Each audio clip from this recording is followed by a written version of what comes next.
inferior por separada. Más tarde se unirán en una sola vena oftálmica que terminará desembocando en el seno cavernoso, que debería estar aquí representado.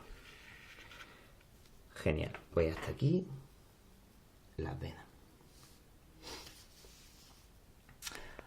Ahora vamos a pasar a hablar de componente somático sensorial. ¿De acuerdo? El componente somático sensorial de la cavidad orbitaria, el principal componente es el nervio trigémino. ¿De acuerdo?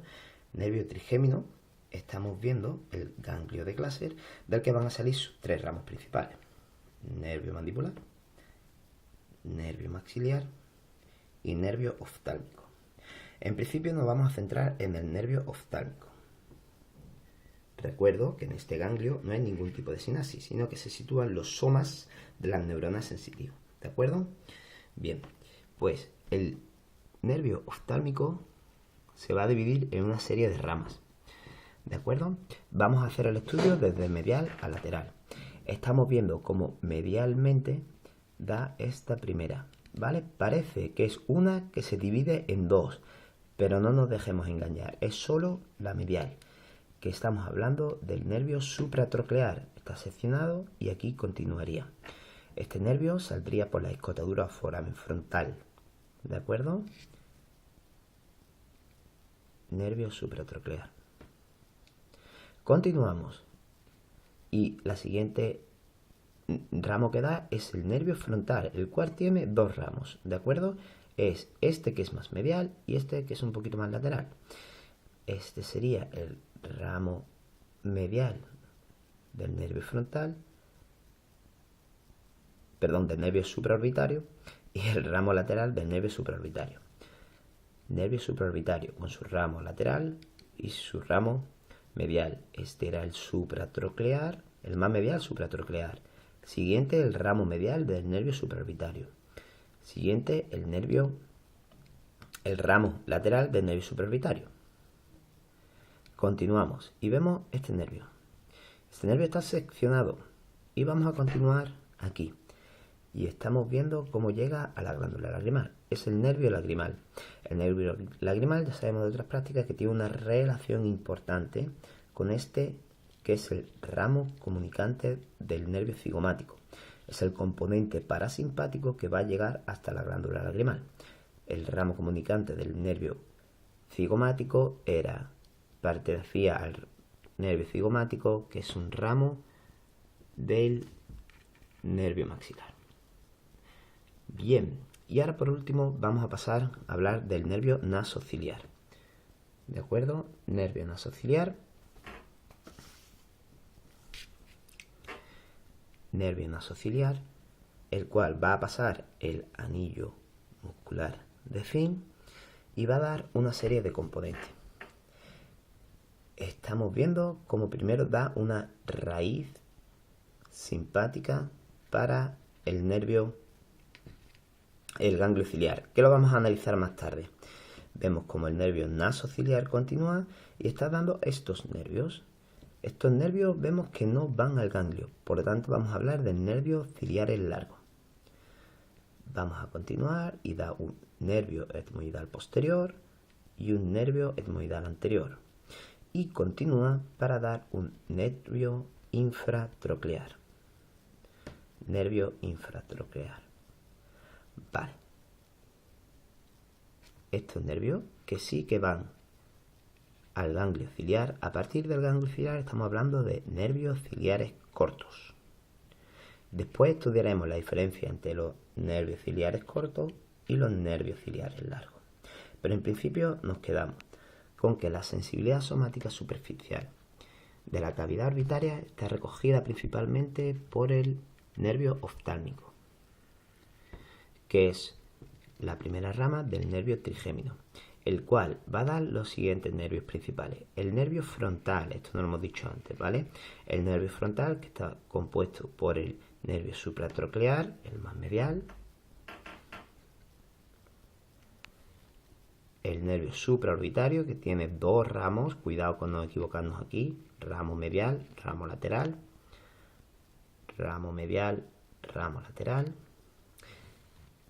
el nervio lagrimal, que ya sería aparte del frontal, este sería otro, que va a la glándula lagrimal, se relaciona con el componente parasimpático del nervio cigomático, y el nervio nasociliar, del que tenemos la raíz simpática del ganglio ciliar, además ciliares cortos, nervios ciliares largos, nervio esmoidal posterior, nervio esmoidal anterior y nervio infratroquear.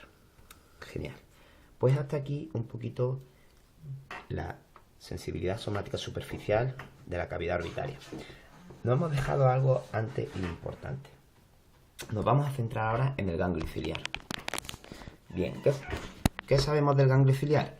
Del ganglio ciliar estamos viendo cómo está llegando esta zona en verde, que es un componente parasimpático que forma la raíz parasimpática del nervio ciliar. Este componente parasimpático venía acompañando al nervio motor ocular común.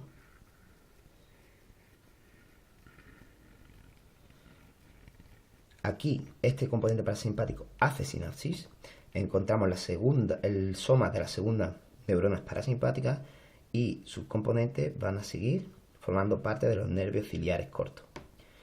Sin embargo, vemos que el ganglio ciliar también tiene un componente, sobre todo este que viene aquí, simpático, ¿vale? Este componente simpático procede del plexo carotidio interno que está acompañando a la arteria oftálmica. Vale, también tiene un componente simpático que va hacia el ganglio ciliar, pero aquí no hay sinapsis. Continúan y van buscando los nervios ciliares cortos. Aquí hay una importante, que nos lo comentaron en la práctica. Parte de este componente simpático del plexo carotidio interno se incorpora al nervio nasociliar y va a continuar su recorrido para formar parte de los nervios ciliares largos.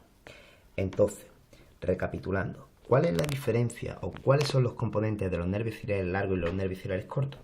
Pues la diferencia principal es que el componente parasimpático busca el ganglio ciliar y se incorpora a los ciliares cortos, mientras que el componente parasimpático no tiene ningún tipo de relación con los ciliares largos.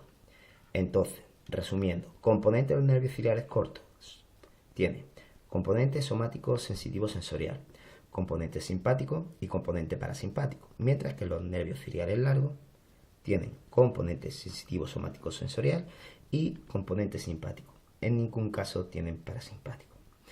Bueno, hasta aquí quedaría un poquito la parte de Aníbal, la parte de los sentidos.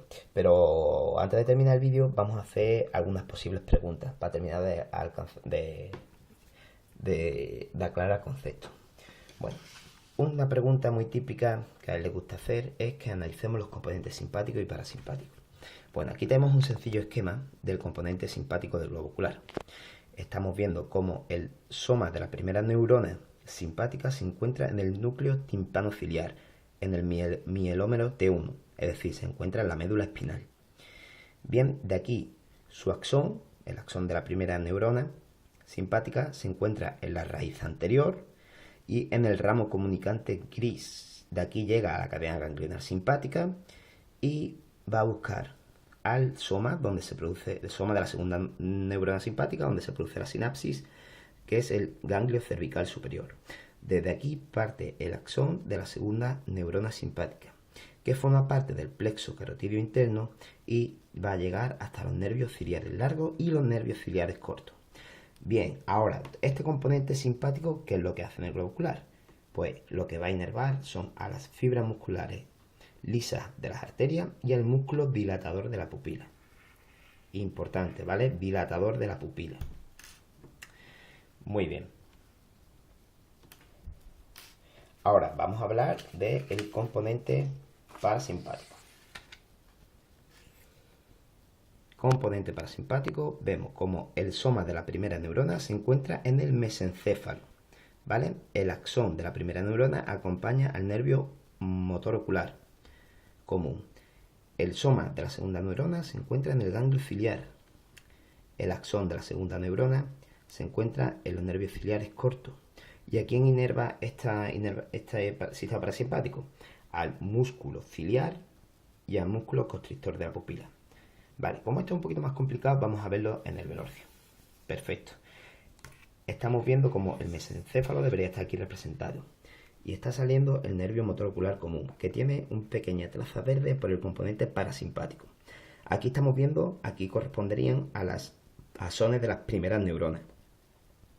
De acuerdo, saldrían, el soma estaría en el mesencéfalo. El axón de la primera neurona continuaría su trayecto junto con el nervio motor ocular común.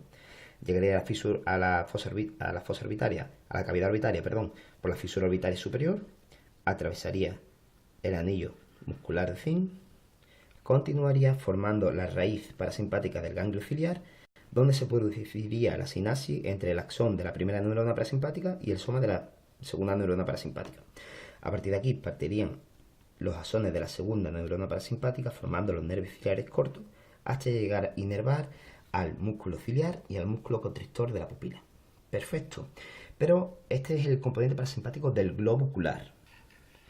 Sin embargo, estamos viendo como la glándula lagrimal también tiene una inervación parasimpática, pero que no tiene que ver con esto que hemos descrito anteriormente, sino que tiene un recorrido aparte. Este recorrido aparte es el siguiente. Vemos como el soma de la primera neurona se encuentra en el sistema nervioso central. Pienso que es en el mesencéfalo, pero no estoy seguro, ¿vale? El axón de esa primera neurona va a formar parte del nervio maxilar, que es la segunda rama del nervio trigémino.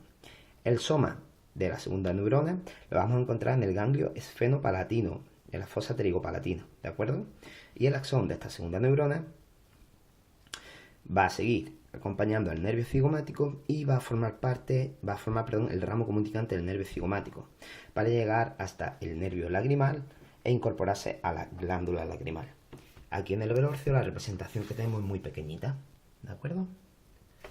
Solo estamos viendo como aquí el nervio maxilar, el nervio cigomático, da el ramo comunicante del nervio cigomático, forma un asa. María José nos hizo hincapié en que, ¿cómo diferenciarlo de este? Pues que forma un asa y ya se incorpora al nervio lagrimal. Se incorpora al nervio lagrimal y llega hasta la glándula lagrimal. Este es el componente parasimpático. Bueno, espero que haya servido.